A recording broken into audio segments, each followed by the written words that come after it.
The reason I came to Ayers is we had the need for HVAC technicians.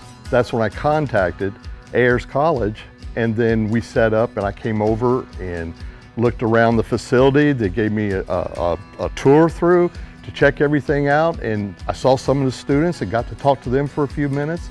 So it was pretty cool. And then I was able to see if I could get some that were getting close to graduation, and I did. And these people, I could tell that they were really interested in their craft.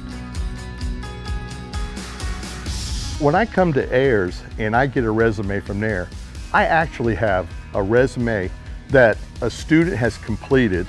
They also get rewarded for being on time, as in, you know, hey, this person made the honor roll and showed up every day to class. So that right there told me that these type of individuals are willing to put the time in, the effort, and the labor to get that degree, if you will, from Ayers, and we've had good success with them. We're able to bring them in and get them started on the ground and let them work up. So it's been really a win-win for both of us.